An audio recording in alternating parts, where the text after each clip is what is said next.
Thank you. The next item of business is a debate on motion 15612 in the name of Clare Baker on tackling abuse of bus drivers. I would invite those members who wish to speak in the debate to please press the request to speak buttons. And I would take this opportunity to advise members that the criminal matter referred to in the motion for debate is now sub judice, and members should therefore refrain from making reference to the specifics of the case. Thank you. And I call on Clare Baker to speak to and to move the motion. Up to 7 minutes, please. Thank you, Presiding Officer. Can I draw members' attention to my register of interest and my membership of Unite the Union? I wish to open this afternoon by sending our deepest condolences to the family of Keith Rawlinson.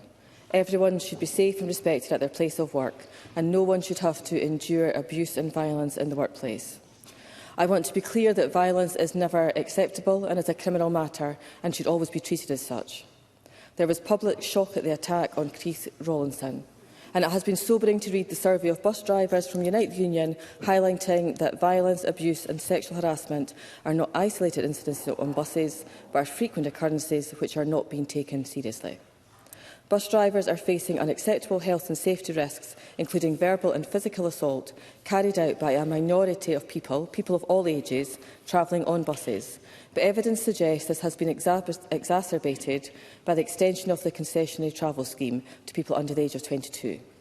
I want to emphasise that we support the Young Person's Bus Pass and recognise the significant benefits it is delivering in terms of young people accessing education and employment, encouraging a modal shift in transport and leading to investment in bus services. The behaviour of a minority of passengers should not impact on the success of the scheme, but we must not be complacent or ignore the impact of antisocial behaviour on our bus drivers. So Unite the Union have conducted a survey of their members. The figures are sobering, revealing historic high levels of abuse and major concerns over safety on public transport.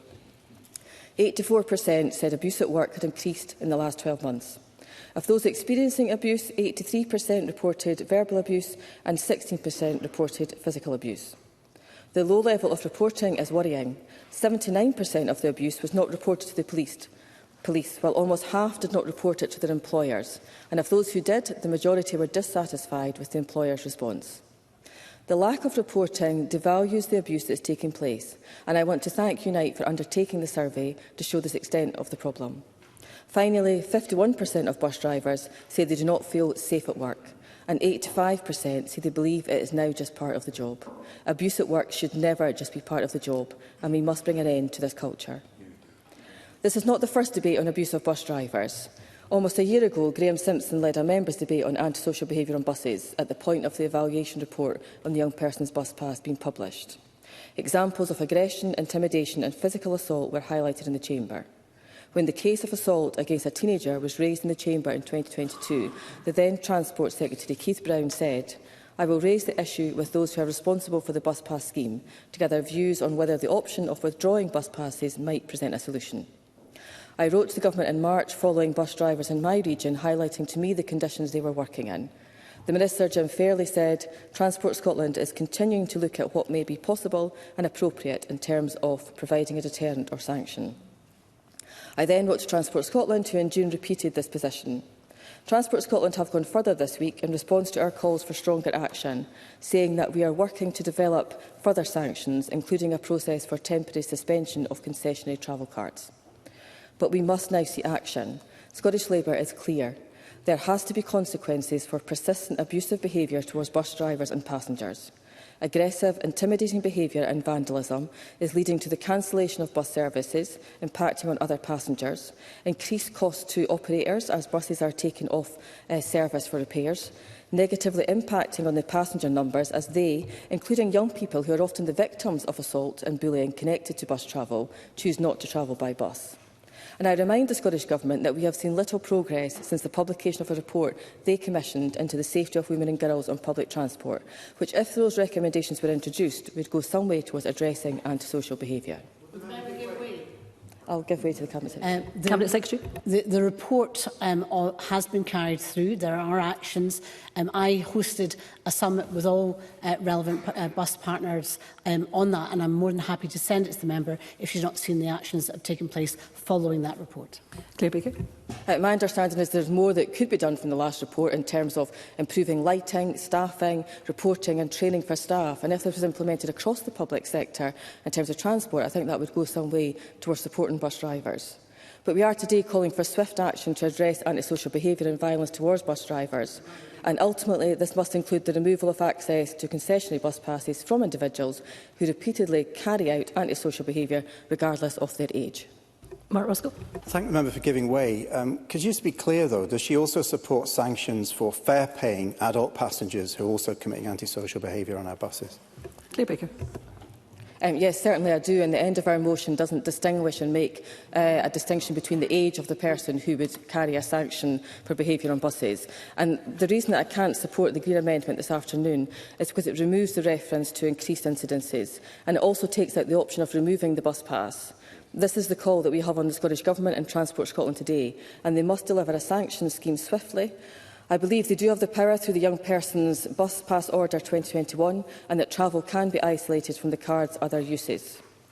In addition to the sanction, what makes clear there are consequences for those who abuse the benefits of the concessionary bus pass scheme, we must see progress in other measures to tackle antisocial behaviour on and around public transport. Unite the Union have issued a roadmap to safety with 15 practical steps for operators to take. There are highly regarded operators, and there are, quite frankly, those who need to take seriously their duty of care to their workers.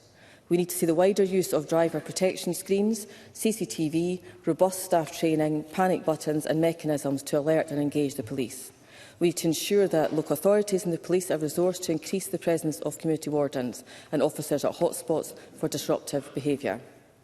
Unite are also calling for the Government to consider the need for legislation to protect bus transport workers, and we need to consider the effectiveness of current legislation and how we can ensure workers are safe at work. I support Unite's call for a public transport safety summit involving key stakeholders. Next week, I, along with Sue Webber MSP and Mark Ruskell MSP, are holding a round table with Unite and key stakeholders. I understand that Jim Fairley, the Minister, is able to attend. And I want to be able to go to that meeting with a strong statement that Parliament recognises the threat and abuse that bus drivers are facing at work, and we will take action. And I support and urge parties to support our motion tonight. I move the motion in my name. Thank you, Ms Baker.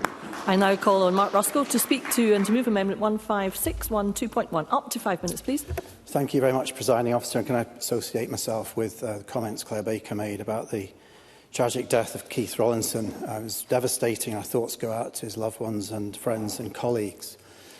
Bus services run well in the public interest of the power to unite our communities. They provide a social service for the vulnerable, a way for young people to get on in their lives, and a great way to cut congestion and get the economy moving. But valuing bus services means valuing the workers who run them. The crisis in bus driver recruitment has worsened the cycle of decline. And in some cases, bus companies have blamed cancelled services and the withdrawal of whole routes on driver shortages. We have to break that cycle of decline, and it starts by respecting and investing in the workforce.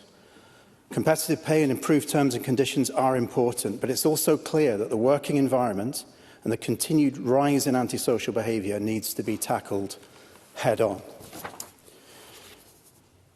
And I commend, as Clare Baker already has, the work of Unite the Union and the survey of their bus driver members, which has helped us understand the problems of abuse that they face day in, day out, and particularly often unheard voices of women. The figures in the survey are shocking. 84% experiencing abuse over the last year, 85% feeling that abuse is just part of the job.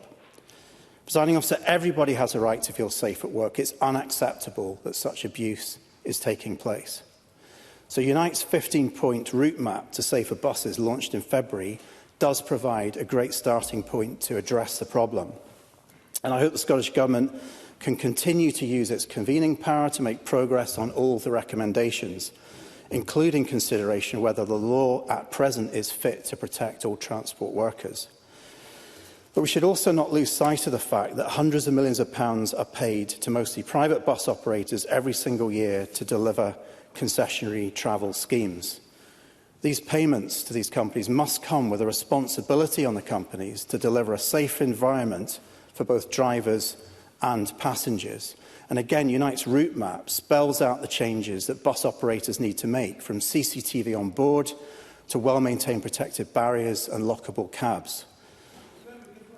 If there's time in hand, I certainly will. There isn't any time in hand. It's up to the member whether he wishes to absorb. I'll take a very brief intervention. Daniel Johnson. I thank the member for giving way, and he's quite right. Employers absolutely have a responsibility with drivers, but do passengers not also have a responsibility to uphold the sort of decent norms of behaviour and not abuse bus drivers? Mark Ruskell. Absolutely, and that's enshrined in law. It's also enshrined in the conditions of carriage as well, and I'll come on to that. But I'm shocked that with many of the buses that we have in Scotland are in a poor state. I think about buses in my own region, leaking windows, broken heating, and I wouldn't be surprised if enhanced safety and security measures and the investment needed in that are way down the priority list.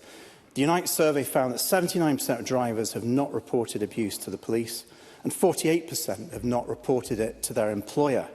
So that points to a culture where workers believe that their concerns are unlikely to be acted on, and that's really unacceptable. Now, there needs to be better joint working on the ground between the police, bus operators, councils and other agencies to target those who are routinely causing trouble at bus stations and on buses. Now, it's clear that antisocial behaviour was on the rise before the introduction of under-22s free bus travel. But it is also the case that the welcome increase in bus use has also brought with it a very small minority who abuse workers and other passengers, including young people. But we see on social media bus drivers being abused by people of all ages, racist and misogynistic abuse, workers being spat at, workers being punched. They're a tiny minority, but none of those people should be allowed on the buses. And the ability to detect repeat offenders through CCTV and work to exclude them from bus services is really important. So I welcome that the Scottish Government has already hosted 2 summits on the issue and that the Independent Working Group on Antisocial Behaviour will make more recommendations later on this year. And let me be clear, nothing should be off the table, including concessionary card suspensions, but it needs to be an approach which tackles the problem at the root. Bus operators must be able to uphold their conditions of carriage, which apply to all passengers, regardless of their age and regardless of whether they're paying a fare or they have a bus pass. Antisocial behaviour is unacceptable, full stop. Presiding Officer, nobody should accept abuse as just part of the job. It's time it ended, and I move the amendment in my name.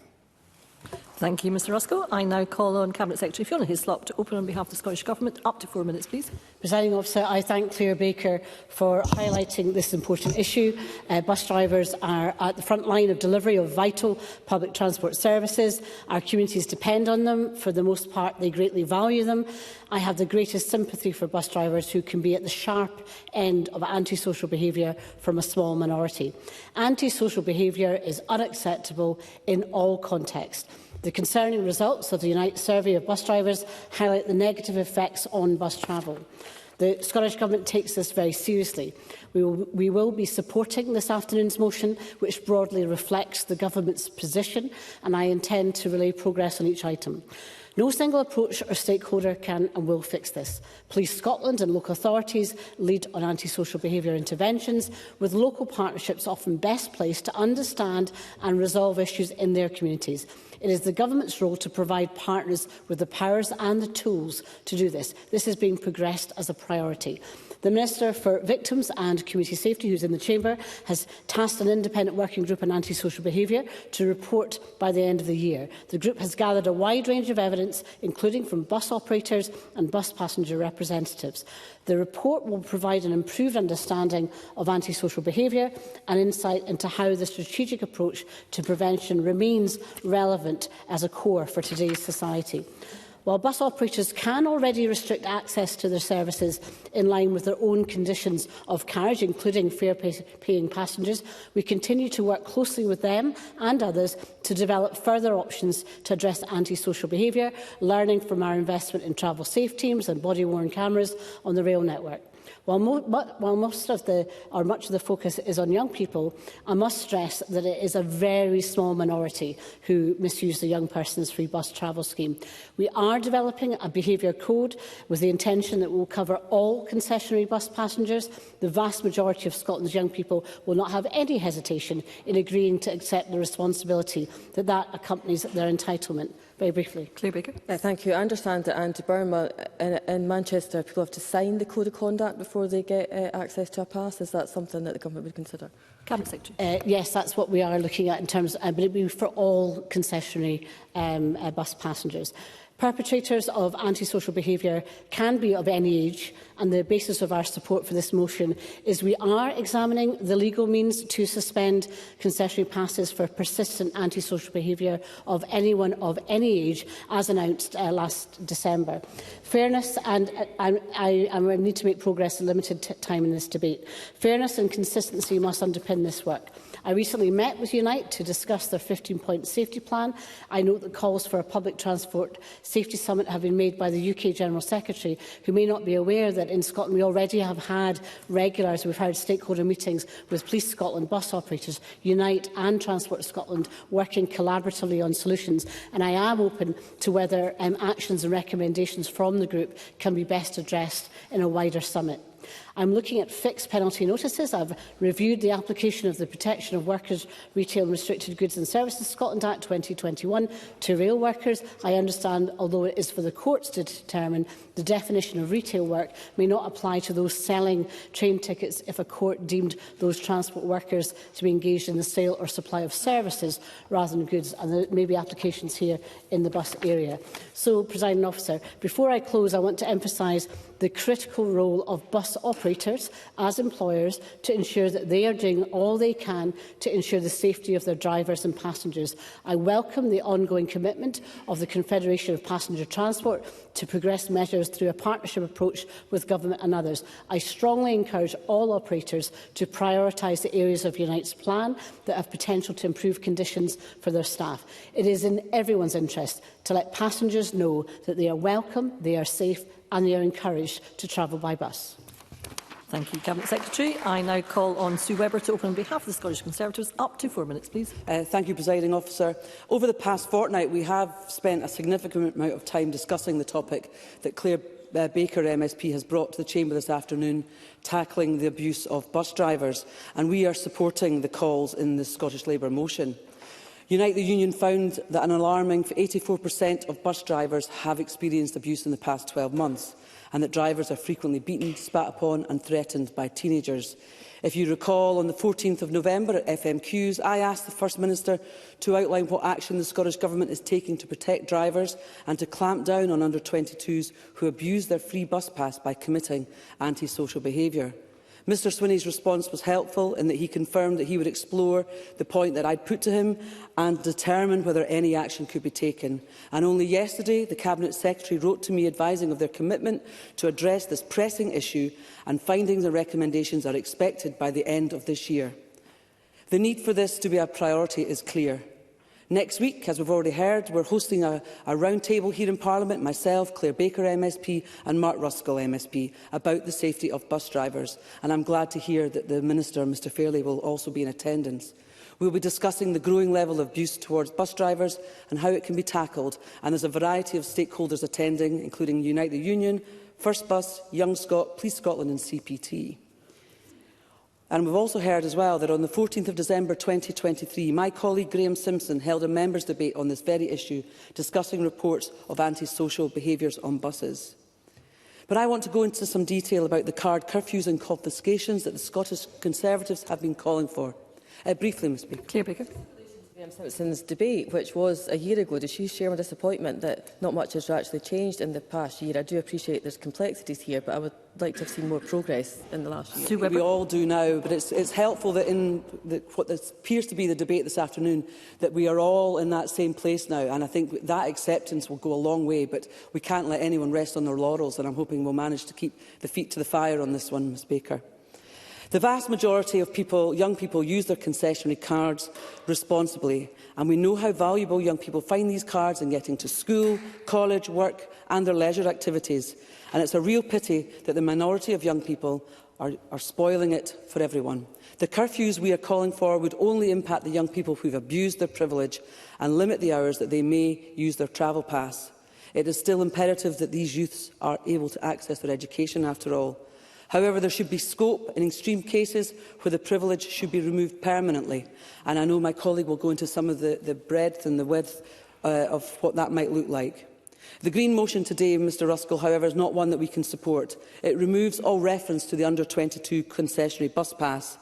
And we know from recent Scottish transport stats that 95% of buses have CCTV, so it shouldn't be an impossible task to catch the perpetrators. Yet there is direct evidence that assaults on bus drivers have surged since under-22s were given the free bus pass travel back in January 2022. Here in the Lothian region, we are fortunate to have an award-winning bus service, but increasingly drivers and passengers are facing soaring incidences of antisocial behaviour. Since the introduction of the free bus travel scheme in January 2022, ASB has increased by almost 170% on Lothian buses. From January 2022, when the scheme was introduced, to October 2024, 5,817 incidents were recorded on Lothian buses, an increase of 168 from the period 2019 to 21.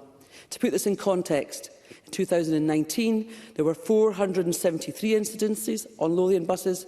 In 2023, this jumped to 2,581, an increase of 446%. As we know, it's not a Lothian-specific issue. There have been serious and tragic incidences such as that of Keith Rawlinson, who lost his life in February 2024. The time to take action is now. We can no longer find reasons not to tackle this head-on. Thank you, Ms Weber. And I now call Beatrice Wishart, who is joining us remotely. Up to 4 minutes, please, Ms Wishart.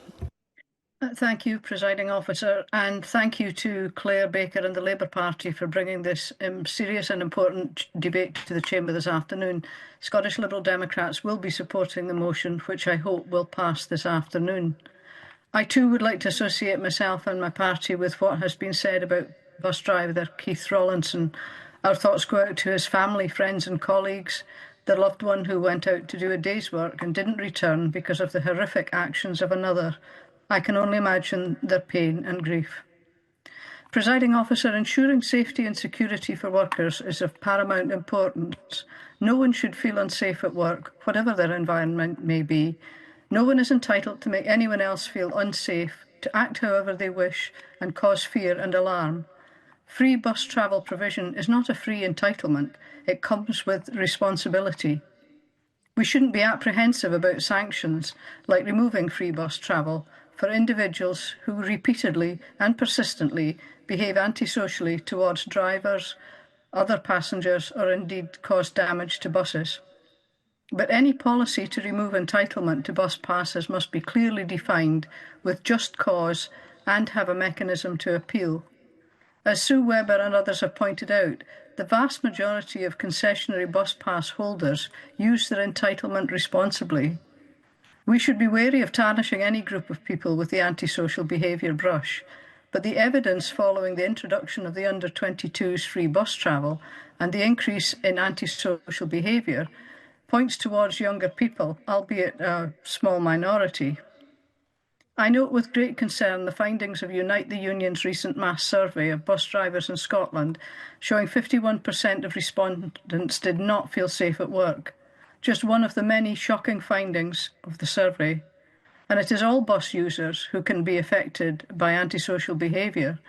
The Confederation of Passenger Transport Scotland briefing highlights concerns that vulnerable passengers may become isolated if they feel unsafe travelling on public transport.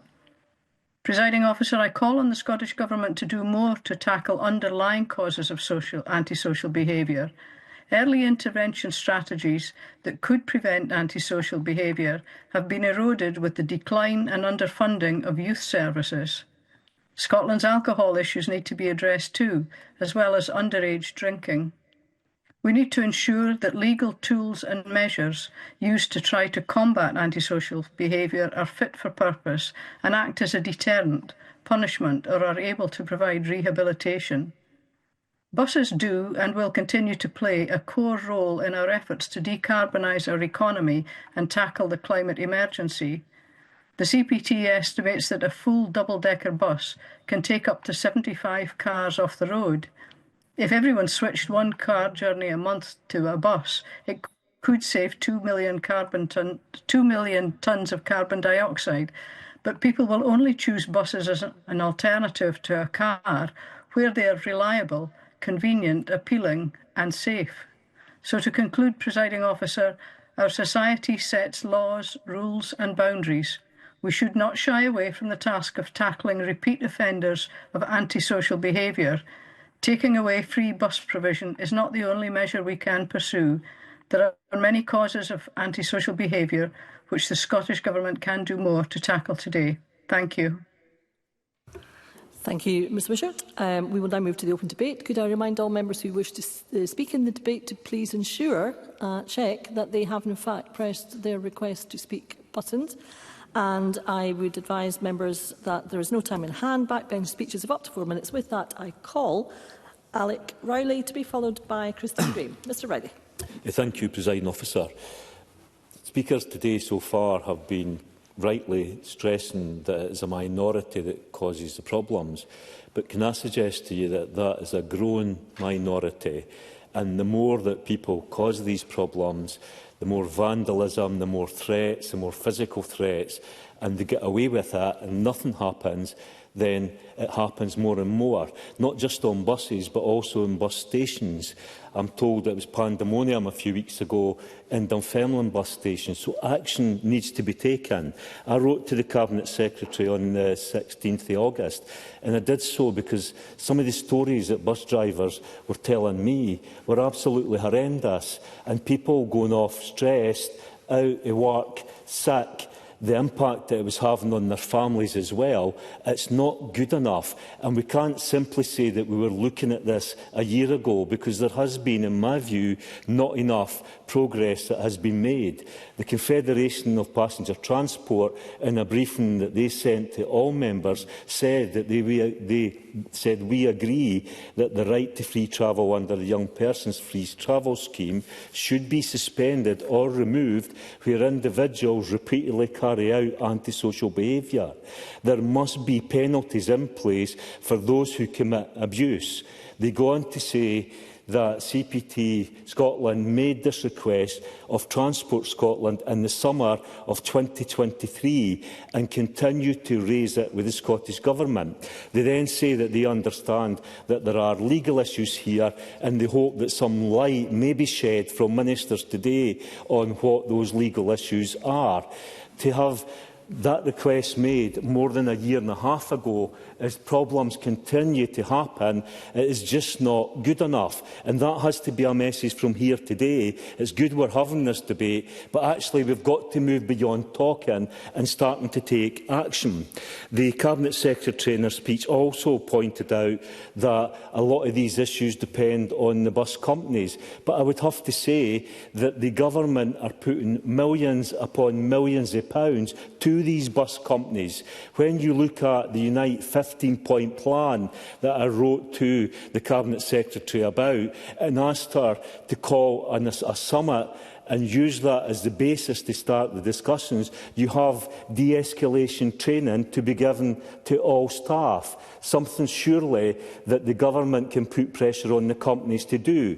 All buses must be fitted with robust safety screens. Again, something that the government can put pressure on. CCTV on buses must be working. An audit to be carried out in all locations, a weekly check to be carried out thereafter. CCTV in all bus stations to be in good working order and must cover all parts of the bus stations. If you're quick. Very briefly, Cabinet Secretary. You're asking me to lobby bus operators. Does he realise that the UK Labour Government could now use their responsibilities in terms of what they require in terms of vehicle regulations to do precisely what it's doing by law? I'm not asking you to lobby bus companies. What I'm saying is the government are putting in millions upon millions of pounds to these bus companies and should be making absolutely clear to them that these kind of actions is something that we expect to see. They should be making it absolutely clear that it's not acceptable that workers are going to their work and being attacked and being driven out of their jobs because of that threat. And finally, Presiding Officer, in the time I have, we have to make clear to those that are carrying out these kind of actions that their bus passes will be removed and they will be banned for travelling on buses. That's the action that we demand, the action that the government must take. Thank you, Mr Riley. I now call Christine Graham to be followed by Maurice Golden. Ms Graham. Thank you, Deputy Presiding Officer. Can I too welcome this debate, unfortunately prompted by dreadful, tragic circumstances, and my condolences too to Keith Rawlinson's family and friends. And I note the focus on the impact of the concessionary bus pass for young people introduced in January 2022. First, while recognising any threat, aggression or anxiety caused by passenger to driver or indeed passenger to passenger is to be deplored. But to put some context, over 2.3 million people in Scotland have such a pass. Everyone under 22, over 60 and disabled and carers all can now benefit from free bus travel. So the overwhelming majority, young and old as others have said, use their pass responsibly, but it is a privilege, and when abused, remedies are required. One can use existing remedies because sometimes crimes are being committed. These are diversionary and early intervention activities. If appropriate, alongside use of police-issued formal warnings, fixed penalty notices and antisocial behaviour orders, and indeed prosecution. But these are post the event. CCTV, which I know is on Borders buses and most Lothian regional transport buses, has its uses and may act as a limited deterrent, but there are those for whom that means nothing. They might, in extremis, even offer a challenge. I note in the briefing from the Confederation Passenger Transport that, quotes, the under-22 free bus travel scheme is widely viewed as a success. There is, however, an acknowledgement that one unintended consequence has been a perceived rise in antisocial behaviour in and around buses in Scotland, observed by bus operators, but also by young people themselves, other passengers and representative groups. The Year 1 evaluation of the Young Persons Free Bus Travel Scheme highlighted, quotes, the perceived need to introduce some mechanism to police the use of this scheme and implement consequences for inappropriate behaviour. I agree. If I focus on the minority of those who abuse with or without a concessionary bus pass, young or old, while bus operators also have their own conditions of carriage referenced previously, these apply to all passengers and include legal obligations regarding passenger conduct and indeed the right to refuse someone to board. There is the suggestion, however, that hot listing cards send a strong message that could be used to stop people boarding another bus. It would mean, however, then the driver still has a policing role. Confrontation is possible. Protection and respect for the driver and other passengers is paramount. Indeed, I understand currently Transport Scotland has the authority to remove the free bus travel benefit. Presently, it's revoked if the card is used fraudulently, but not when an individual assaults a bus driver. This is surely wrong. Finally, I have reviewed my own case files and found only one complaint regarding youth behaviour, and that was in Mid-Lothian on Lothian regional transport buses in 2023. I contacted the police and the Mid-Lothian Community Action Team carried out additional patrols in the areas affected. A combination of high visibility and plainclothes patrols were also deployed on buses to deter and disrupt antisocial behaviour and to identify those responsible. Although no criminal behaviour was identified, a number of youths were taken home to be warned about behaviour in front of parents. I've had nothing from Borders buses in respect of young people. It may be that the drivers are local and know their passengers, and passengers know the drivers, and that perhaps lends itself to a more responsible culture and respect. So it may be, I don't know, different in rural areas because culprits can be easily identified. I note the progress to a code in relation to receiving a concessionary bus pass, which I would welcome, have one myself, a bus pass, and I do support progress in restricting passes to those who abuse them, whoever they are. It is a privilege to have one, and it should be used appropriately. Thank you. Thank you, Ms Graham. I now call Maurice Golden to be followed by Monica Lennon. Mr Golden. Thank you, Deputy Presiding Officer. Let me begin by thanking Clare Baker for bringing this debate forward and giving Parliament an opportunity to discuss what is an extremely serious matter. Abusive behaviour towards anyone, and certainly those just trying to earn a living, has no place in our society. But the reality, as we have heard today, is that such behaviour not only exists, it is actually increasing.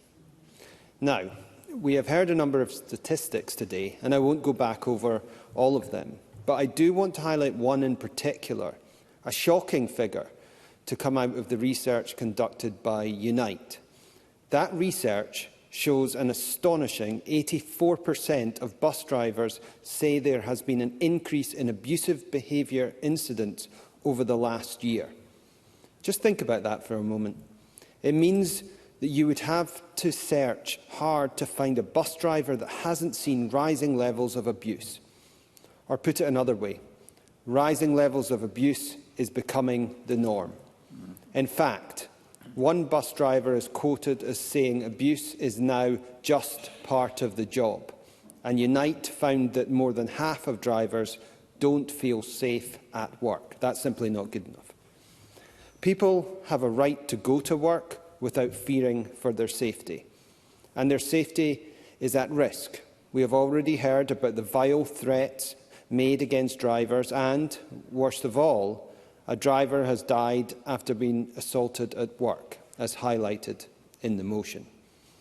It isn't just physical abuse we have to be concerned about, though. I remember making a similar point when Parliament was debating the bill on protection of retail workers, that abusive behaviour can have a serious impact on mental well-being, not to mention the distress it can cause to the victims' families. It also has an impact on our communities, many of which depend on vital lifeline services which can't afford to see them disrupted by the actions of a few who think violent and abusive behaviour is acceptable. Just last month, Explore Dundee had to withdraw a service from a particular area of the city following incidents of antisocial behaviour that had been ongoing for weeks. And this isn't a new occurrence in the city. I note the company was calling for action back in April, following months of incidents. Deputy Presiding Officer, there is no one group of people or single cause behind abusive behaviour, and it predates the introduction of free travel for under-22s. But we know bus drivers are reporting an increase in incidents as the scheme has been rolled out. The scheme is obviously beneficial to young people, and I want to see them getting the use out of it. But society isn't about being given something for nothing. There is always a responsibility attached to help the society, what society gives you. The government must show leadership here. Yes, they should work with the bus companies to improve safety measures, but they must also show they mean business by stripping free travel from those who abuse and threaten others. Thank you, Mr Golden. I now call Monica Lennon to be followed by Karen Adam. Ms Lennon. Thank you, Presiding Officer, and I join other colleagues in expressing my sincere condolences to the family, friends and colleagues of Keith Rowlinson. A lot's been said in the debate already. I think it's been good to hear lots of points of agreement, so I'll try not to be repetitive, but I think it's good that we realise the seriousness of the challenge where too many of our bus drivers and other frontline workers are experiencing abuse and violence, which is not acceptable. It affects the workforce, but also people who want to get on the bus, who want to get to their work, who want to access education, who want to go and see their friends and spend money in our high streets. So it's a really serious issue, but I think it's good today there is a lot of agreement in the Chamber. And I'd like to thank Unite the Union for the union's role in lobbying MSPs and getting people to take this really seriously. And I'll remind the Chamber that I am a member of Unite the Union. I also declare an interest as a parent of a a child who has a young person's bus pass and is using it on a regular basis, and I want her and all young people to feel safe when they're travelling on public transport up and down the country. But listening to our constituents, listening to people who have raised these concerns, we know that not everyone feels safe. And that's cutting across different ages and backgrounds.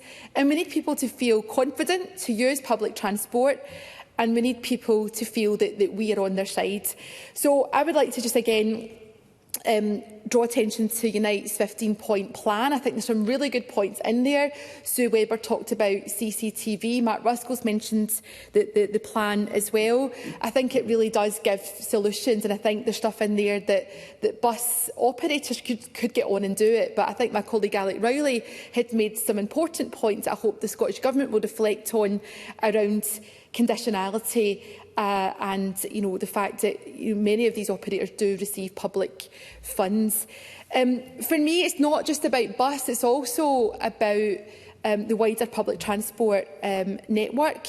When I think about Hamilton, where we have the rail and bus station co-located, I also have to say to colleagues I'm really concerned about the proposals by ScotRail to reduce the hours of operation of our ticket offices. My colleague Richard Leonard's obviously been raising that in the chamber, but I know it concerns me and other colleagues. So we have to look at these things holistically, because we're in a climate and nature emergency. We need to get our economy working for our communities. So every single pound that we invest in public transport absolutely makes a difference, and it's something that we all really care about.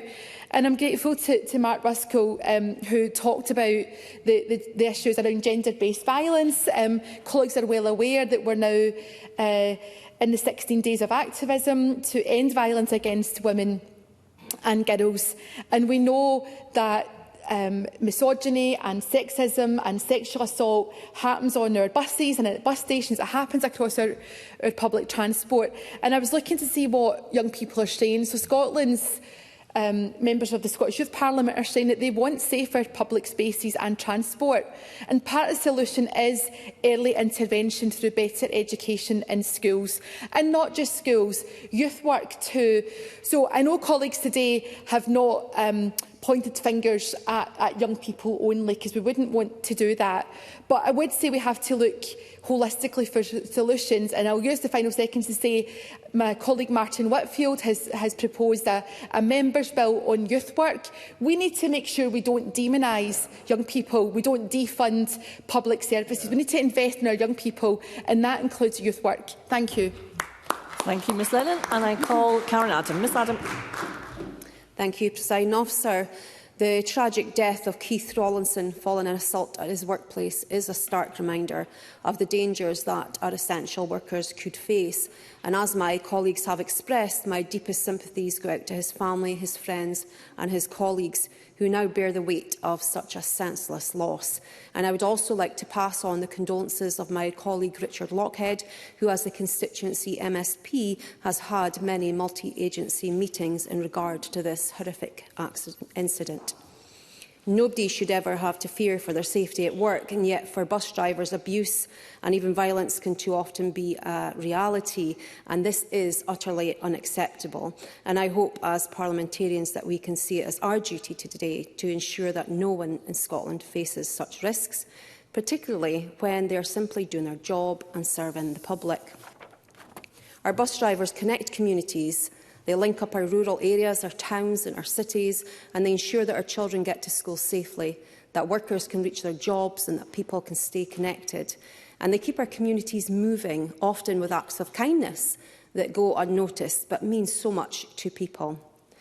Presiding Officer, there's a road near my home that absolutely fills me with dread, and whenever my sons have to cross it, I have my heart in my mouth. Cars speed along it at 60 miles an hour, often sometimes above the limit, and there are no crossings. But there is one bus driver in our area who knows my concerns, and she knows that when it's safe, she will drop my sons off in a point where they don't need to cross that road. Now, this simple act of care isn't a part of her job description, but it reflects the responsibility and kindness that she feels towards her passengers. And stories like this are not uncommon. Bus drivers often go above and beyond every day, whether it's holding back while someone runs to catch the bus, helping an elderly or disabled passenger, or simply offering a smile or a kind word. So it is even more heartbreaking then to hear that they often are the target of abuse and violence. And the recent survey by Unite the Union highlights this. Facing verbal abuse, physical threats and in some cases actual assaults is utterly appalling. I welcome the Scottish Government's commitment to tackling antisocial behaviour, and I support Unite's call for a Transport Safety Summit, bringing together unions, bus operators, local authorities and other stakeholders can help us develop comprehensive solutions.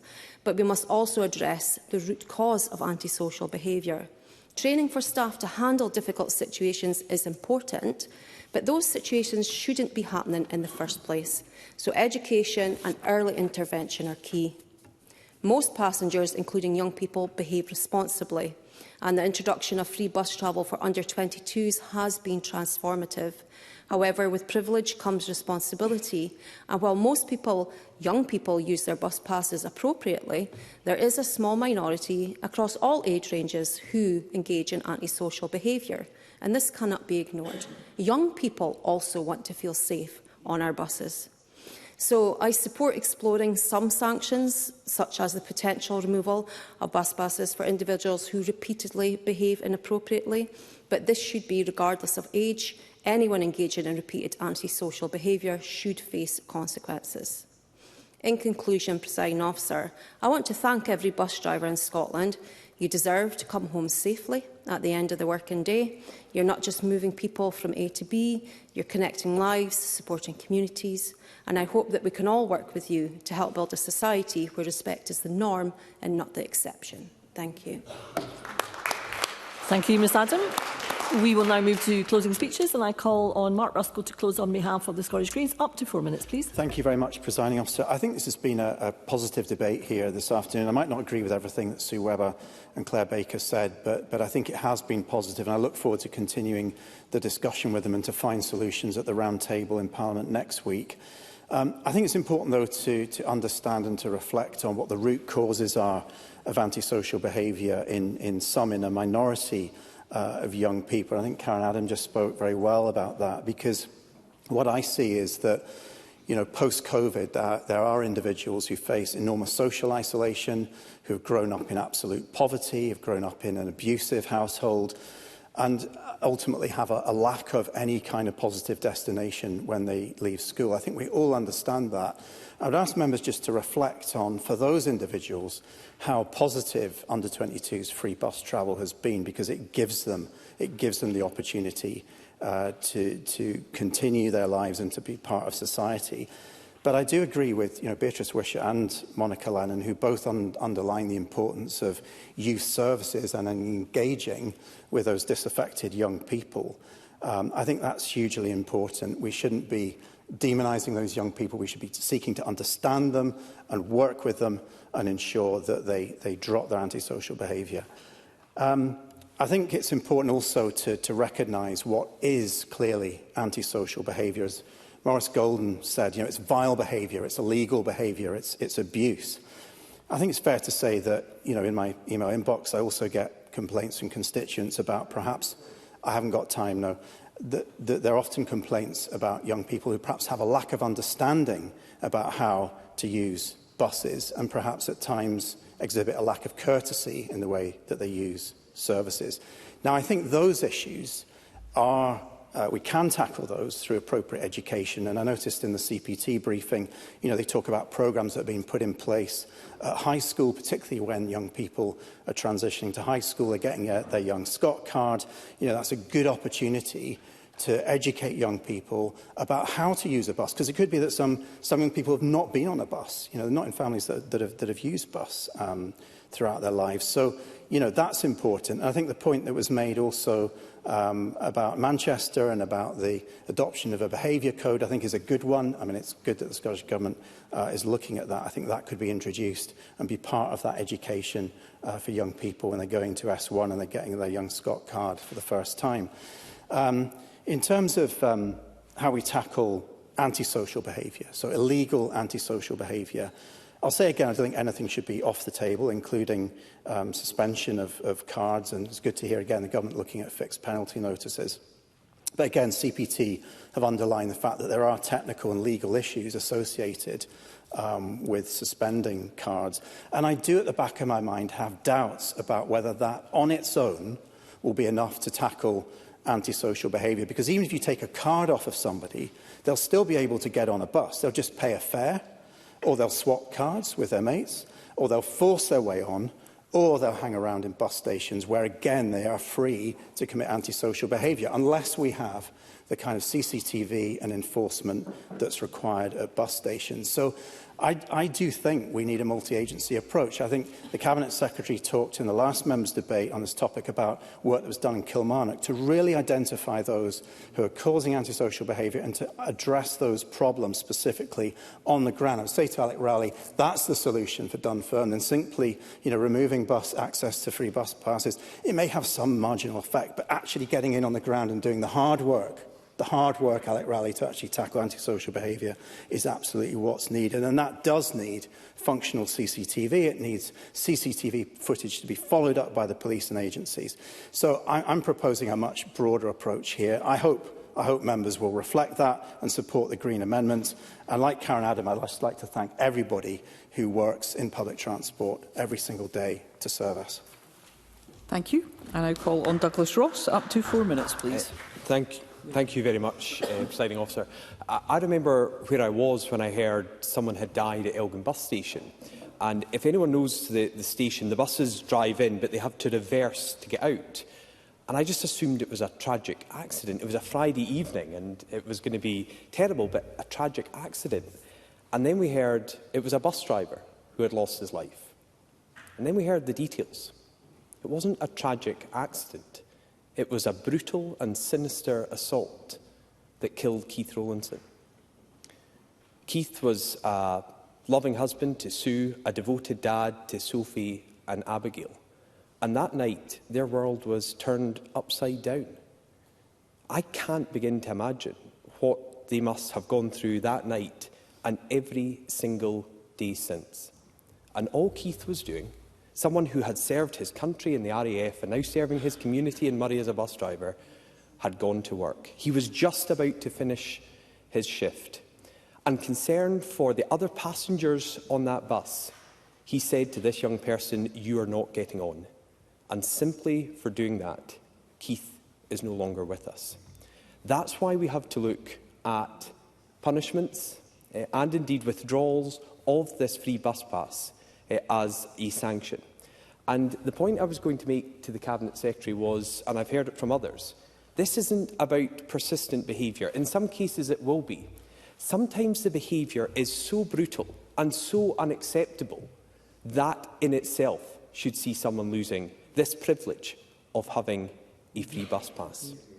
We've also heard from others today, and Christine Graham made the point about having a free bus pass removed, and you can get it removed for fraud. I just can't get that in my mind, that we have a situation where, according to an FOI that I've seen, since the start of the scheme in 2022, 4 card holders have had the young person scheme suspended. 4. And all 4 of them for fraud. So the message there is, you can get your bus pass taken away from you if you give it to someone else to try and get on the bus with it. But brutally assaulting someone, that doesn't see your bus pass being revoked? That cannot be right. And I also don't understand why we're having this discussion now, in 2024, 2 years into the scheme. Why didn't we have this discussion about ultimate sanctions at the time the scheme was introduced? There is clearly an ability for 4 people to have had their young person's pass removed for fraudulent reasons.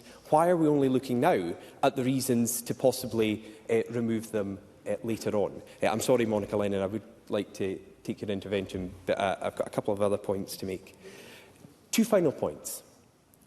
I know we can't go into the details of the person who has been found guilty because they pled guilty to Keith Rawlinson's death. But we know of his age, and we know that currently, because there is no way to remove this young person's pass, when he serves his sentence, he will still be entitled to a free young person's pass. What message is that sending? That causing the death of a bus driver is not even enough to have your pass removed. In my final moments, Presiding Officer, I want to use my last words to quote what the Rawlinson family said in the immediate aftermath of Keith's death. Sue, Abigail and Sophie said this: "On Friday, the 2nd of February, the kindest, most dedicated and loving husband and father was taken from us. Our world has been shattered. I cannot see us ever getting over the loss of our rock." No family could get over the loss of their rock, and no family should. So if there is anything that comes out of this terrible tragedy, it must be that we in this place do everything possible to protect our bus drivers, to ensure that Keith's death is something that prevents other bus drivers from ever having to go through the same trauma and their families being left without a rock.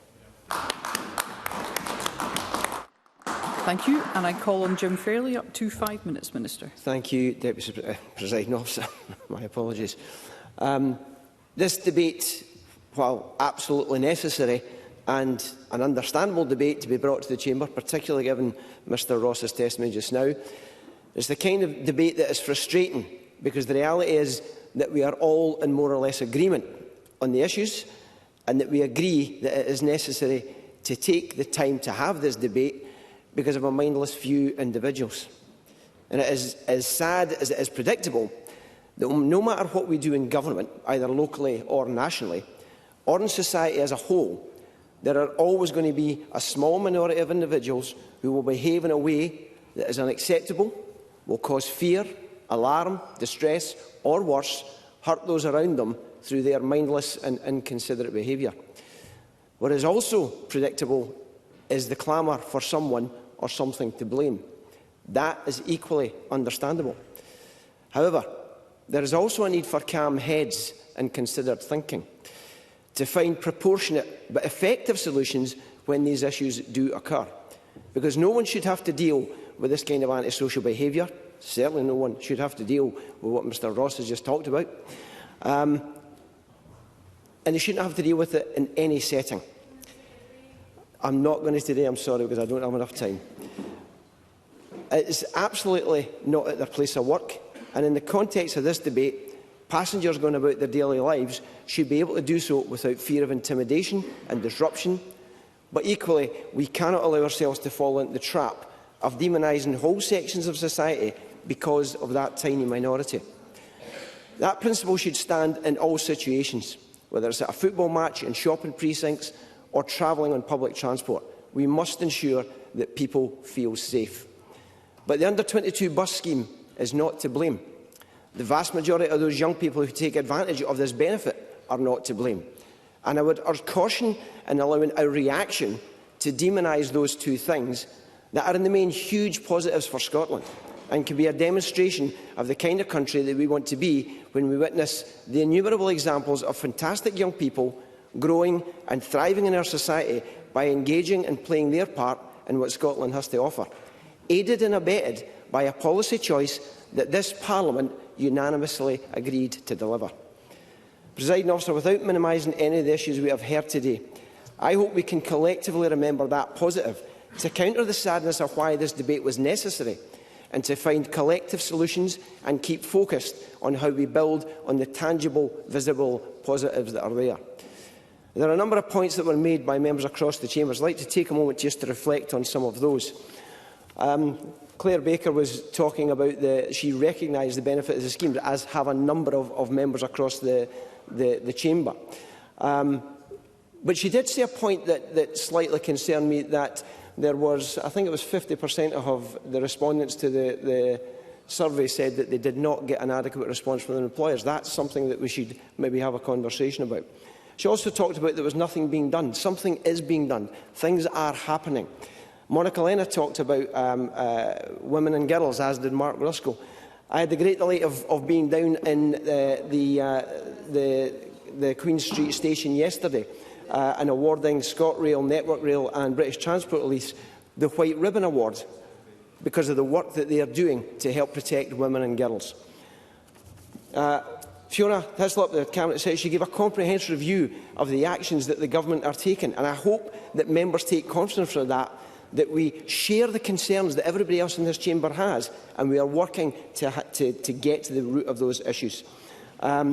Sue Webber and a number of others have noted the value of the card, and we must remember that it is deliverable for people, what it is actually delivering for our young people. Christine Graham made an interesting point that there are regional variations in this problem. It's not across the entire country. And the young people who are in these areas that are feeling demonised by this subject that is being raised, and absolutely rightly so that it is being raised, we must remember that they are also within... I'm sorry, I've got 30 seconds left. I can't take the intervention. Maurice Gold made the point that this issue has been here for a very long time, and that also rights come with responsibilities. So I'm going to take the point that Monica Lennon also raised about not demonising young folk, because there are far too many brilliant young people out there using these cards day and daily and doing it appropriately. So I'm happy to take part in the round table next week. We'll have these discussions in depth, but in a 4-minute or a 5-minute contribution to a debate, we simply can't get into detail. Thank you, Presiding Officer. Thank you. And I now call on Sarah Boyack to wind up the debate. Up to 6 minutes, please.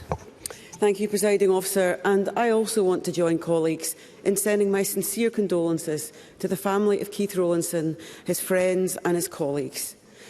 The survey carried out by Unite reinforces that the issue of antisocial behaviour on buses urgently needs to be addressed. Their members reported an 84% increase in reports of verbal or physical abuse over the last year. That is not acceptable, and I hope that bus drivers and Unite members will take strength from our debate this afternoon, because they have had support from right across the chamber. That does not happen very often in this place, and I think it's the nature of the issue and the appetite for solutions to be identified and to be implemented. There is also very strong support for the under-22 bus scheme, and I just want the tone of Jim Fairley's concluding remarks, I don't think really helped us, because people do support this scheme. We've seen 150 million journeys taken with those under-22 bus passes. That's fantastic. We can all be proud of that. It's the very small number of young people that are abusive, that are not behaving properly, and that are taking antisocial behaviour actions, not just against bus drivers, but people in bus stations and passengers as well. I'm going to come to mention in a positive manner Sue Webber in just a second. The focus for our debate has been how we actually tackle the problem of threatening behaviour on our buses, which is unacceptable, because it's also creating problems for bus users. And like many have spoken in the chamber Boyack, today... if I could just... Could we please do Ms Boyack the courtesy of listening? Ms Boyack. Thank you, Presiding Officer. Like many have spoken in the chamber today, from right across the country, we have heard from constituents who are witnessing this antisocial behaviour firsthand. So we need to act now. And the criticism that the Scottish Government... I'm just about to reference Sue Webber. The criticism of the Scottish Government is the speed and the range of actions. We're not saying nothing has happened, but not enough has happened. And I actually thought the tone of the Cabinet Secretary's opening remarks were constructive.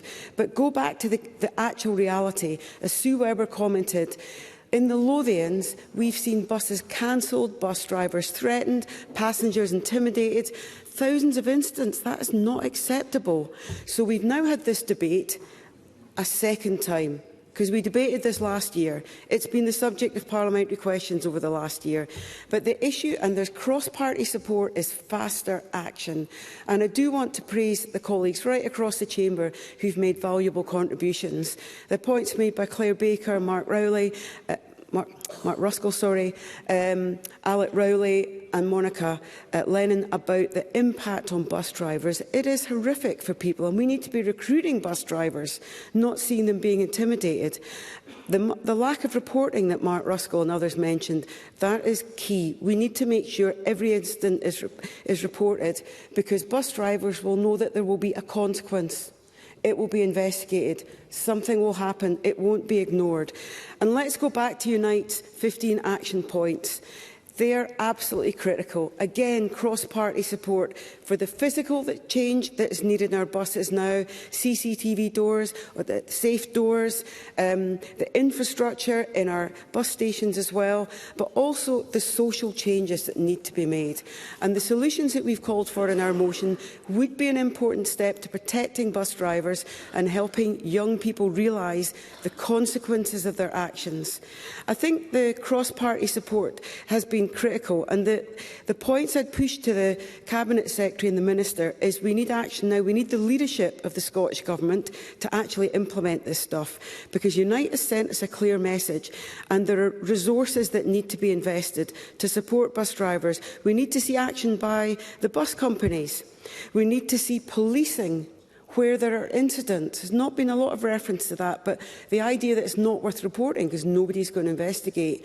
We need to up the scale so that people understand that action will be required. And I think that the local points made by Maurice Golden, Christine Graham, Alec Rowley, this is an issue right across Scotland, and we need to act now. I also want to commend the briefing by the CPT, because it does make the points about tackling not just bad behaviour on buses, but about the positive messaging we need to see in our schools and our communities, so that young people understand the incredibly negative impact that what might start off as a joke becomes serious, becomes brutal, becomes antisocial behaviour, and that it can impact on their own families because they can't get to work, they can't get out on a bus. And I think we need a broader point to end on in this debate. Why are young people turning to this kind of behaviour in the first place? A lot of the time, they don't have anything else to do. There's a lack of youth clubs, poor provision of sport and culture for young people, lack of community spaces. As Ben McPherson said in the debate last year, there are wider and deeper questions that we need to ask ourselves about support for our young people, ensuring there's adequate youth work provision and helping our young people to engage in better behaviour. And I want to finish on the point that the fact that my colleague Martin Whitfield has launched this bill this week that places a legal obligation on local authorities to ensure provision and access to youth work is key. Young people have to feel invested in, cared for, to feel some pride in their communities, and we must take important steps today. But to truly tackle antisocial behaviour, we need a longer-term, bigger picture approach and a transformation in our communities. If we are meeting this time next year, we want to see a reduction in antisocial behaviour on our buses. We want to see the investment in our bus services, in our bus stations, because young people right across the country should feel that they can use those buses, but there have to be consequences for those who don't abide by the rules, and that's critical. Let's work together. Let's not be here in the same place next year. Let's get progress together. Thank you. Thank you. That concludes the debate on tackling abuse of bus drivers. It's now time to move on to the next item of business, which is consideration of business motion 15625 in the name of Jamie Hepburn on behalf of the Parliamentary Bureau setting out a business programme, and I call on the Minister to move the motion. Move, Presiding Officer. Thank you. No member has asked to speak to the motion. Therefore, the question is that motion 15625 be agreed. Are we all agreed? The motion is therefore agreed. The next item of business is consideration of business motion 15626 in the name of Jamie Hepburn on behalf of the Parliamentary Bureau on a Stage 1 timetable for a bill. Any member who wishes to speak to the motion should press their request to speak button. And I call on Jamie Hepburn to move the motion. Move, Presiding Officer. Thank you, Minister. No member has asked to speak to the motion. Therefore, the question is that motion 15626 be agreed. Are we all agreed? Yes. The motion is therefore agreed. There are 5 questions to be put as a result of today's business. Can I remind members that if the amendment in the name of Neil Gray is agreed to, the amendment in the name of Sandesh Gulhani will fall. And the first question is that amendment 15613.4 in the name of Neil Gray, which seeks to amend motion 15613 in the name of Jackie Bailey on addressing the crisis in social care now, be agreed. Are we all agreed? Yes. The Parliament is not agreed, therefore there will be Well, we will move to a vote and there will be a short suspension to allow members to access the digital voting system.